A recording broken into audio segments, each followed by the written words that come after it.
स्वामी विवेकानंद की स्वर ध्वनि की रिकॉर्डिंग के संबंध में लेखक MS नंजुंडी, अनुवादक रीता घोष, बेंगलुरु। 1893 ईस्वी में शिकागो में आयोजित विश्व सर्वधर्म सम्मेलन में प्रदत्त व्याख्यान की ध्वनि रिकॉर्डिंग पर एक तथ्य। अधिकतर पूछा गया प्रश्न 1893 ईस्वी में शिकागो में आयोजित विश्व सर्वधर्म सम्मेलन में स्वामी विवेकानंद द्वारा प्रदत्त व्याख्यानों में से किसी की रिकॉर्डिंग उपलब्ध है क्या? अधिकांशतः पूछे गए इस प्रश्न का लेखक द्वारा अनुसंधान किया गया। शिकागो विवेकानंद वेदांत सोसाइटी के स्वामी चिदानंद जी ने लेखक को सूचित किया कि उन्होंने इस विषय पर जांच की एवं पाया ऐसी कोई भी रिकॉर्डिंग उपलब्ध नहीं है। वेदांत सोसाइटी सेंट लुइस के स्वामी चेतनानंद जी ने भी इस विषय का अनुसरण करते हुए शिकागो ऐतिहासिक संस्था पुरालेख तथा हस्तलिपि द्वारा प्रदत्त परामर्शानुसार महासम्मेलन कांग्रेस पुस्तकालय के साथ संबंधित विषय पर वार्ता की। अंततः निष्कर्ष निकला कि ऐसी कोई भी रिकॉर्डिंग नहीं है। स्वामी जी की पश्चिमी यात्रा पर शोध करने वाली सुपरिचित अनुसंधाता मेरी लुइस वर्क ने जनवरी 1994 में अपने वेलूर मठ प्रवास के समय रामकृष्ण मठ एवं मिशन के तत्कालीन सहायक महासचिव स्वामी प्रभानंद जी से इस विषय पर चर्चा करती हुई ऐसी संभावना के विषय में उन्हें सूचित किया था। लुइस ने उन्हें बताया कि तत्कालीन 2 अमेरिकी इतिहास विशेषज्ञों के अनुसार तथा उनके स्वयं के अनुसंधानानुसार विश्व धर्म सम्मेलन की अवधि में स्वामी विवेकानंद जी के भाषण की कोई रिकॉर्डिंग नहीं की गई थी। इसके अतिरिक्त लेखक ने शिकागो ऐतिहासिक संस्था की शोध शाखा तथा शिकागो पुरालेख कला संस्थान से भी सीधे ईमेल द्वारा संवाद किया। दोनों विभागों ने लेखक को आश्वस्त किया कि ऐसी कोई भी रिकॉर्डिंग उपलब्ध नहीं है। पुरालेख कला संस्थान ने भी और कहा, ऐसी कोई भी सूचना नहीं मिलती है कि महासम्मेलन में कोई भी ध्वनि रिकॉर्डिंग की गई थी। उस समय तकनीकी का क्षेत्र सीमित था।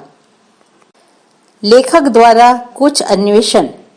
1893 में संयुक्त राष्ट्र में स्वर अभिलेखनबद्ध या रिकॉर्डिंग के लिए आवश्यक था कि व्यक्ति मध्याच्छादक डायाफ्रागम से लगाया हुआ एक मुखनली या माउथ पीस में बात करे, जो एक लेखनी स्टाइलस से जुड़ा होता था, जो उत्पन्न ध्वनि साउंड सोर्स कंपन प्रकार से एक घूमते हुए सिलेंडर पर नक्काशी बनाता था।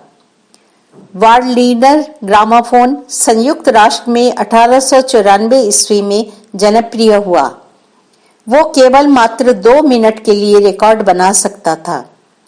केवल 2 मिनट वाली सिलेंडरों को व्यवहार में लाया जाता था और ये केवल 2 से 3 मिनटों तक का ही रिकॉर्ड बना सकता था।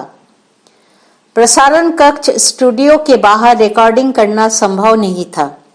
स्वीकार्य गुणवत्ता प्राप्त करने के लिए स्टूडियो में भी अत्यधिक प्रयत्न करना पड़ता था।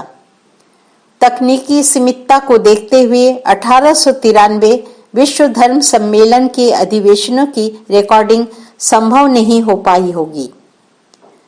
वर्तमान में एक रिकॉर्डिंग स्वर जो स्वामी विवेकानंद जी का स्वर बताकर इंटरनेट तथा अन्य स्थानों पर प्रसारित हो रहा है, यह बहुत ही दुर्भाग्यपूर्ण है। इस रिकॉर्डिंग में केवल प्रथम भाषण ही नहीं बल्कि साथ ही अन्य दूसरे भाषण भी हैं और ये अनेक मिनटों तक चलता है। इस प्रकार की रिकॉर्डिंग उस समय उपरोक्त कारणों से संभव ही नहीं थी। एक दूसरी रिकॉर्डिंग जो प्रसारित हो रही है उसमें एक महिला स्वामी विवेकानंद का परिचय देती है। यह बात सिद्ध करती है कि यह रिकॉर्डिंग सत्य नहीं है। 2 नवंबर 1893 को स्वामी जी ने स्वयं मद्रास में अपने अनुयायी अलासिंगा पेरुमल को एक पत्र में लिखा था। डॉक्टर वेरोज ने उनका परिचय दिया था और उनका आरंभिक व्याख्यान बहनों और भाइयों के पश्चात करतालियां 2 मिनटों तक गूंजती रही, जबकि रिकॉर्डिंग में करतालियां मात्र कुछ सेकंडों तक ही बजती है। एक दूसरा पहलू भी है। उस युग की रिकॉर्डिंग, जैसे कि एडिसन सिलेंडर रिकॉर्डिंग, जब बहुत वर्षों के बाद प्राप्त की गई, तो उसमें से संचित ध्वनि को यदि निकाला जाता है तो ध्वनि बिगड़ जाती। जो रिकॉर्डिंग प्रसारित हो रहा है उसमें ऐसा कोई भी शोर नहीं है, अतः ये एक प्रामाणिक रिकॉर्डिंग नहीं हो सकती है। जय स्वामी विवेकानंद।